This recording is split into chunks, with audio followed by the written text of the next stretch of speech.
Mayong hapon sa tanan, makaigsuuna no. Kagilaan da sa kahangina no. Ning ka naikang kahaponon doon na tay share. Sa may atong i-share ning kahaponon is word God no. Mensahe pulong sa Dios no. Ang atong isgutan karon is ang mayong balita ni Kristo no. Manang before ko moadto sa mensahe, pagampo ko Lord God, salamat ang takna sa kahaponon tayo kaalam sa pagsabot ng pulong o kumahay mo Lord, bisan pa man sa naminaw sa mga kagilaan das kahinginan na makasabot sa yano nga paagi sa kalawasan na magihatag sa matag nga libre walay bayad kung ginidawaton lamang sa katao nga maminaw niini o daghang mga pulong may tungod sa kalawasan sa mga kalag no. Manang kay ko kaalam sa pagpasabot ni Lord sa imong pulong sa ano nga paagi o kay mahimo Lord kay ko diya pinagsimbalang espiritu. In Jesus name I pray, amen. Yung lang pulong sa Ginoo no na adto na tas mensahe no sa pulong sa Ginoo makaigsunan da makagilaan da sa kahangina no na magisgot ta sa kamatayon ni Kristo. Ang title na sa mensahe da sa kalawasan da sa magisgot ta og we have stand the truth of the gospel nga kinahanglan mo barog ta sa kamaturan diha sa balita no diha ni Kristo. Mao nang ingon ang pulong sa Ginoo ato magbasa tag bersikulo nga atong pagbasahon ingon diri sa 1 Corinthians 15 chapter 15 verse 1 down to 4. The Bible says, "Moreover, brethren, I declare unto you the gospel which I preach unto you, which also ye have received, and wherein ye stand, by which also ye are saved, ye keep in memory what I preached unto you, unless ye have believed in vain." Verse 3, "For I deliver unto you, first of all, that which I also received, how that Christ died for our sins, according to Scripture." Last verse, "And that he was buried, and that he rose again the third day, according to the Scripture." Una nga ang atong title sa atong mensahe makaigsunan, we have stand the truth of the gospel no. Nang mobarog ta sa atong naangkon nga kaluwasan na barog ta sa atong naangkon nga kamaturan diha sa mayong balita ni Kristo. Unsa maning balita di ay what is the gospel? Unsa maning balita? Ang balita mahitungod ni Kristo no, nga namatay siya, gilubong, after 3 days nabanhaw siya no. Mao nga ang gitawag man mayong balita nga kamatayon. Ang mayong balita nga ang gitawag man siya good gospel nga namatay man si Kristo. Kaya sa atong panahon di sa kalibutan sa tao mamatay siya sa ato, mamatay baron ang imong lula or unsa nga mamatay, adunay kagulanan, adunay kasub-anan no sa tagtungod no. Mao na nga ang mag-uol man ang tao no diha sa kamatayon, pero natural na siya tungod kay ang emosyon o emotional no ang tao na adunay mamatay ato pang mga igagaw or tiya unsa pa manang mag-uol man ta adunay kasub-anan. Pero ang kamatayon ni Kristo nganong gitawag man siya nga good gospel, mayong balita, tungod kay Dios man siya no. Kay mayong balita kay tungod kay nabanhaw siya ingon diri sa atong Bisaya. Bisaya na to diri sa unang Korinto 15 ngaris 4 atong basahon, o nga siya gilubong o nga siya nabanhaw sa ikatulo ka adlaw no. Para nga namatay si Jesus Christ o gilubong, after 3 days nabanhaw siya aron makabaton ta o kapasayloan sa atong mga sala, makaigsunan, makakilaat. Mao na nga ang buhaton sa usa ka makasasala is paginulsol ug pagdawat nga Jesus Christ nga iyang bugtong personal maluluwas, no? Iyang tuhuan ang mayong balita nga may makaluwas kaniya, kay ang mayong balita nga si Kristo nagpakamatay sa imong sala, no? Sa imong sala ug akong sala, mao na gipangamatyan ni Kristo. Mao na yung mayong balita nga si Kristo nabanhaw, no? After 3 days, kay wala pa siya nabanhaw, wala gyud tay kapasayloan sa atong mga sala. Ug pasalamat ta nga nabanhaw si Kristo para natay makabaton ta og pagtuo ug makabaton tag kaluwasan ug makabaton pud tag kapasayloan sa atong mga sala. Mao na nga we have stand the truth of the gospel, no? Mao na diha sa verse 1 nga dugang pa mga igsoon ako nagpahayag nganha kaninyo sa mayong balita. Iyang giwali ang mayong balita, no? Mao na isulat ni Apostol Pablo diha sa iglesia sa Corinto, no? Iyang giwali ang mayong balita nga akong giwali nganha kaninyo nga iusab nga gidawat ug dinhi kamo nagbarog. Mao na nga sa atong title nga barugan gyud nato ang mayong balita may tungod sa kaluwasan sa kalag, no? Nga gitanyag ni Jesus Christ, gihatag na, no? Tungod sa iyang gugma alang kanato, iyan ang gihatag, no? Kaya makita nimo da sa Roma 5:8, Romans 5:8, but God has commanded His love toward us, and that while we yet sinners, Christ died for us. Bisan sa pagka makasasala nato, si Kristo namatay, gilubong ug nabanhaw para sa atong mga sala, no? Wala nga nindot kayo nga atong paminawan ang pulong sa Dios, no? Maluwas ka, pinaagi sa imong pagtuo. Wala nga unang punto nga atong isgutan, saved by the gospel of Christ, no? Naluwas ka sa balita diha ni Kristo. Mana unsam ning balita nga naa ni Kristo? Si Kristo nagpakamatay ug nabanhaw siya. After 3 days nabanhaw siya, gilubong.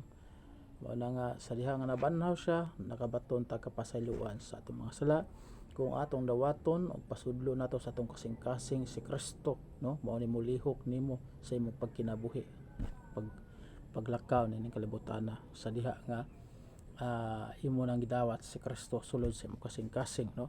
Nga siya lamang ang namatay dito sa cross Kalbaryo para ikaw maluwas. Sa diha nga ikaw motuo na ikaduhang punto, saved by faith of the gospel of Christ, no? Naluwas ta pinagis pagtuo nato diha sa mayong balita diha ni Kristo.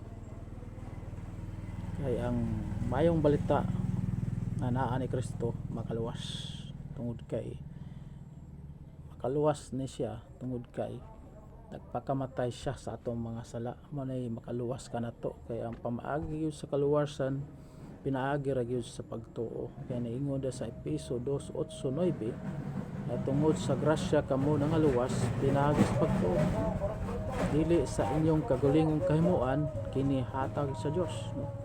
O na nag libre ang kaluwasan, dili na nimo haguan, dili na nabubuhatan.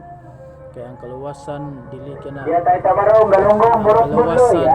kaluwasan dili na maingon nga ang paagi nimo magbuhat kag maayo, mapamembro ka diha ng simbahana para ikaw maluwas, no? Wala magsulti ang Biblia niya na.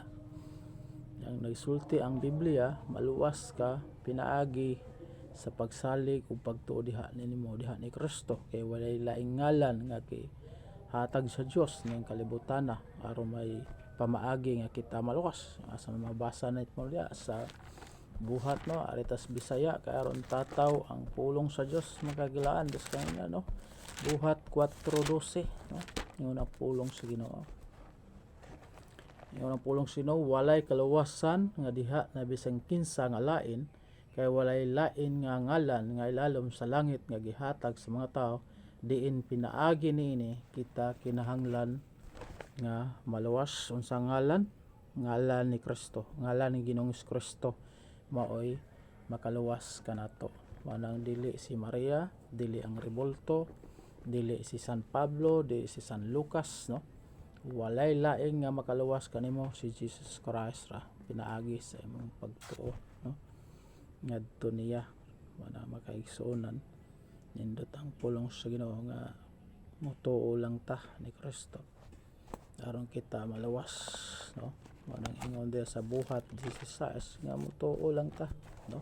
There are simple kayo, no? There are simple plan salvation from God, no? Simple ra yano ang kaluwasan nga gihatag sa Dios, no?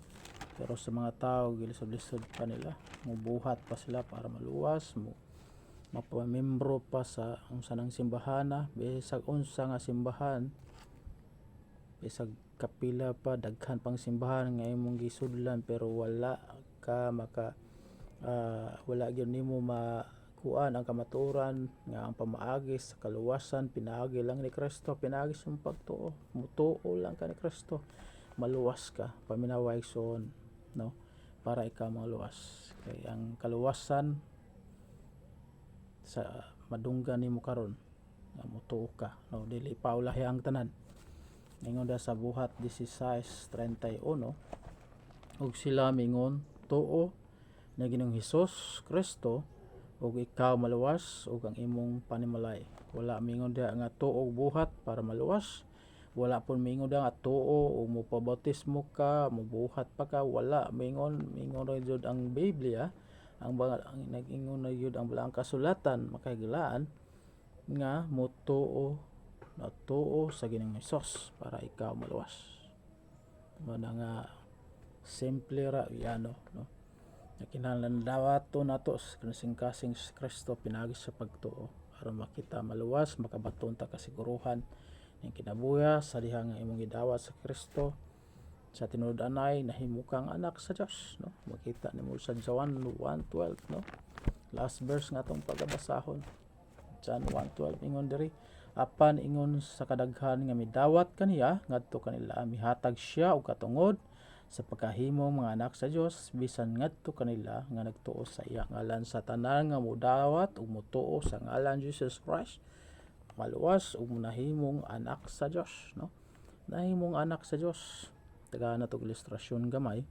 Kung sa kalibutan na kay amahan na po kay anak karon, kung ang imong anak baron nakasala, ang pangutana mawala ba ilang relasyon, maputol ba ilang relasyon, no? Dili. Bisag unsa pakadautan sa imong anak, kriminal, kawatan baron, dili gyapon na siya mahimong iksapuira nimo nga dili anak kay nakasana na, dili na gyapon nagpabilin gyapon ang inyong relasyon, sama gyapon na sa espirituhanon nga bahin. Kung nahimo kang anak sa Dios bisag nakasala ka, dili gyapon na maputol sa inyong relasyon, anak gihapon kaniya. Mao na nga sa diha nga mamatay ta mopauli ta ngadto sa langit, mao na atong gipangandama, no? Nga mo pauli kita ngadto sa langit nga naman anak naman ta sa Dios. Mao na nga gipangandama gyud na nato kay ningon dia sa Amos 4:12 nga pangandam kamo sa pagpangatubang sa inyong Dios, no? Dili lang sa mga buta nga atong andamon ng kalibutan na makakaon ta, mo lambo atong negosyo, unsay atong gikuan ipukusan ang mga butanga, no? Nga kita muangat ang kalibutan na, no? Dili na maoy atong priority. Ang priority nato ang kalag nato ug asa paingon human sa atong kamatayon. Mao na ikaduha nga ang kuan nga sa Bible walay purgatorio kundi ang gisgot ang Bible nga heaven or hell. Kung wala mo dawat sa Kristo, moadto ka sa impierno. Kung gidawat nimo si Kristo, maluluwas, moadto ka sa heaven, no? Simple ra yun kaya ano, sabta ang pulong sa Ginoo. Ayaw pa taas imong garbo nga naman kay taas ka garbo mingon ka dili kumutuo na sinulat ra nagtao. Pero remember this, ang Bible, ang Balang Kasulatan, ang naghimo ni is ang mga apostoles o kining mga propeta sa unang panahon, o kini ginigayahan sa Balang Espiritu. Holy Spirit ang mo'y nag-guide nila sa paghimo sa Bible nga ang kasulatan. Mo na nga tuhi o dawata ang kamaturan pinaagi sa pulong sa Dios, pinaagi sa mayong balita diha ni Kristo nga siya namatay o gilubong after 3 days na banaw siya para sa imong kalawasan, mga kaigsunan.